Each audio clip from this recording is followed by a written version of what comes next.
Hello everyone, this is Father the Ever-Chosen, back in Total War Warhammer 2, bringing you another quick battle, this time pitting my High Elves under Alarielle the Radiant against my opponent's Empire under the command of Karl Franz.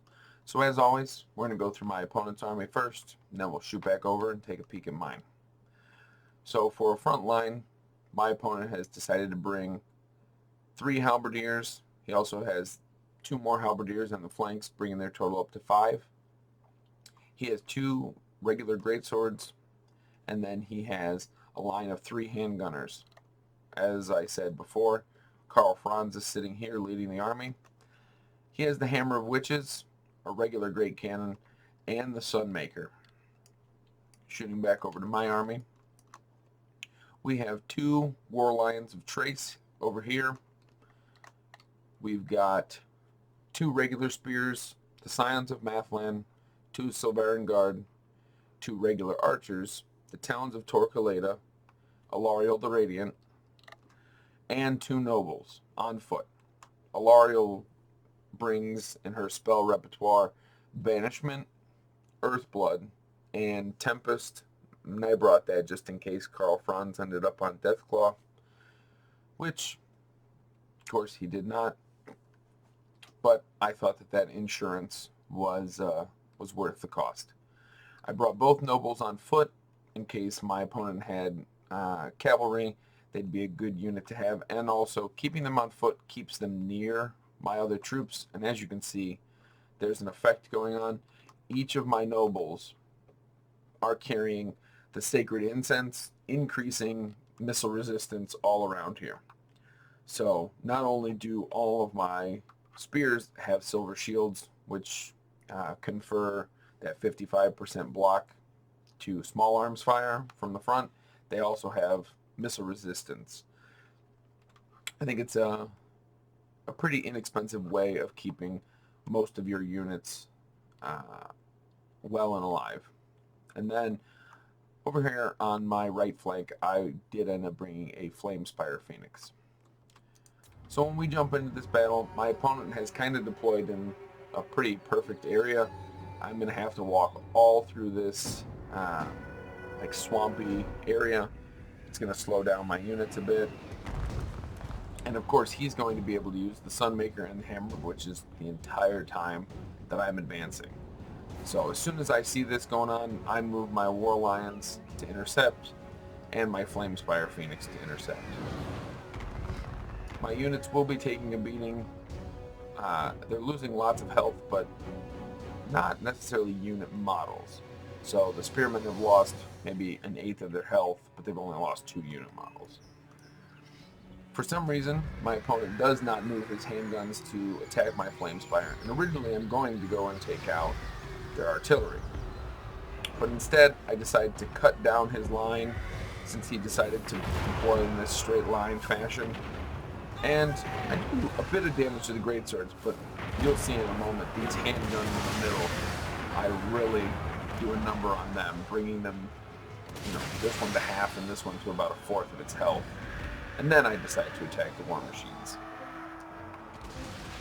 So my Flamespire Phoenix has tried to shut down the Hammer of Witches, but at the same time, he is drawing the rest of my opponent's army away from this flank, allowing my War Lions to loop all the way around uncontested.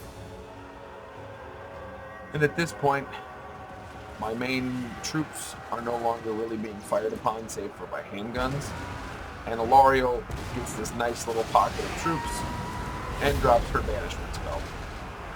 And Alarielle at the end of this, going from 0 kills, I think she ends up with like 85 kills after that, which is just devastating. These War Lions, I decide, need to shut down the handgunners, and then the other ones will be sent in to shut down the war machine. Alarielle, yes, 85 kills. Try to keep these troops alive for a little bit, but at this point, my opponent's their right flank has totally collapsed, so I can just flood troops in. I've got the Flamespire and my War Lions back here engaged with Karl Franz these great swords and these halberdiers. And at this point, I don't really know why Karl Franz is over here and not trying to engage a noble um, or any of my other troops. My nobles and Alarielle are all pretty much at full. Alarielle's taken a very small amount of damage. But I do lose track of the Scions of Mathland. They never come back to the battle. But these archers get to pepper my opponent's back line the entire time. And Alarielle just kind of sits over here, occasionally healing units, keeping everybody alive in the fight over here. And my opponents really only have this last little bastion of halberdiers. And my Silveran Guard could stand here all day. But I decide to try to see if I can try something. And I'm going to pause it real quick, because the battle is about to end. But both these halberds get hit by this banishment. But then I wondered, the Silveran Guard are at 86 models.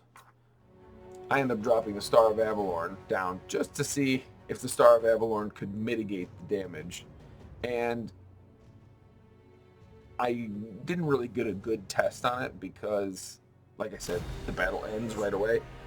But they were losing health, but not as fast as the Star of Avalorn was healing them. So, not that I would recommend using, infantry or foot troops to try to have your opponent tar pit them, but with Alarielle, I would have to do some more testing with it. But I wonder if you could keep them alive if you drop the Star of Avalorn and maybe an Earthblood or a Regrowth on them. That could be quite costly, but imagine if you had 4 units of halberds here and 1 Silveran Guard, and you kept the Silveran Guard alive, but all the halberds around died from a banishment spell. Could be worth it. But I think my opponent saw the writing on the wall. 2 nobles completely healthy, Alarielle very healthy, archers galore. They lost their handgunners, and they had no more artillery. Karl Franz is a good lord, but taking out entire armies is not in his purview. So taking a look at the battle screen, Alarielle walks away with 130 kills due to those 2 banishments. And, even though the Flamespire Phoenix only got 10 kills, I don't believe it factors in its, I can't remember what the ability's name is, but when it drops essentially like the fire bombs from overhead, because that really wrecked their gun line. So again, that is why you don't deploy in straight lines, because you can have a Flamespire Phoenix just run down your line and kill, or you can get hit by a wind spell, especially the faster ones. If you get hit by a wind of death, you're not moving out of the way in time, unless it's the last unit at the end of the wind of death line. And even at that, you're still going to get clipped. But I think my opponent, for a good fight, they deployed in a pretty good area. They just needed to go wider instead of that densely packed formation, because it really ended up benefiting me in the long run. And especially once he collapsed his own flank, I was able to just loop around. But truthfully, my army didn't get that many kills. It's really Alarielle and these War Lions and the Talons of Torquelada. But thank you all. I hope you enjoyed that. If you did, please leave a like or a comment down below. And as always, I've been Father the Ever-Chosen.